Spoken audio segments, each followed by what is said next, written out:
Do you feel that trading volumes, we know trading volumes have have been increasing quite a lot in India. So do you think that this particular step has also contributed to increase in trading volume? Trading volumes do increase because of multiple factors. So I will use a different metric to measure how successful this has been. As a percentage, securities deposited as collateral has almost doubled from what we saw in 2020 to what we are seeing now. So clearly, therefore, the safeguard brought in by this regulatory change has benefited a lot of people and also in increasing the liquidity in the market is my view. Right. So you feel that, with increase in liquidity, it is something which is beneficial to the market. Yes. Right. So Nithin, do you see any risk in this? Yeah, I mean, unfortunately there is, because with us, 2020, we used to have 1,500 crore rupees of stocks as collateral. We have 20,000, 25,000 crores worth of stocks. So what it means is we have to continuously monitor. Thankfully, from 2020 onwards, we haven't had a downturn in the markets where, where someone is using the collateral and loses money on the stocks and also on the F&O position he takes. But that's a big risk. The big risk is if tomorrow, if the collateral, when I say collateral, the stock price drops, and in turn he has futures positions, and we have to square off the positions. That's a big risk, and also there is a concentration risk, as in if too many people have pledged the same stock, then if a broker is pushed, he has to square off, and that can potentially cause impact on the market as well. So yeah, so these are two potential risks, and to Sundar's point, 10% of the volumes, trading volumes, comes from the collateral customers, as in only 10% comes. So trading volumes have gone up, but it's not significantly because of only collateral.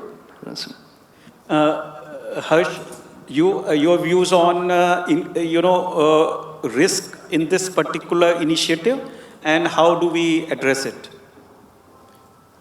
Sure. So, I mean, there is a risk in the mechanism itself, inherent risk. I think we spoke about it. Like it's a leverage risk, because people are, you already own a stock, now you don't sell the stock, but then you get a margin and a money out of it, and then you reinvest in the market. So there's a leverage risk which is inherently there, and then the liquidity of the stocks, everything is there. But with the mechanism per se, sir, mechanism looks pretty solid, frankly, because you have the holdings and it is in the control, which is not distributed across the brokers. So there's definitely more transparency and more security when it comes to holding the stocks and pledging. There is always the risk that the speed at which this gets pledged, repledged, or even if you want to sell, then unpledged. I think that speed with technology we continue improving, and once that becomes almost real time, then even the sudden movements risk also goes away from the system. Right. Thank you. So now, as we say that proof of pudding is in eating, so we need to find out whether it has really reduced investor grievance or complaints so far as misuse of security is concerned. We know there are still investor grievance, right? We have a score 2.0, which is working very well. Whatever complaints are coming, we are trying to address them quickly. So, disclaimer, there is investor grievance.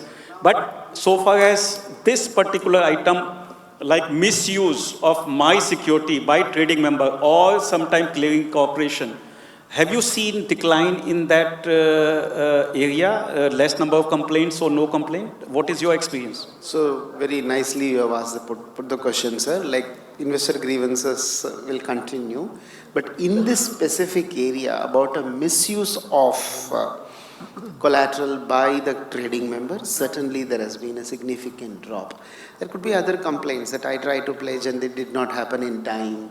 Right. Those type of issues will be there and will get ironed out, as Harsh said, when things become more automated online, when things are different. But specific complaint that I am finding misuse by my member is certainly reducing. It's not there now. So I think that's a very important message, that this particular initiative has been successful.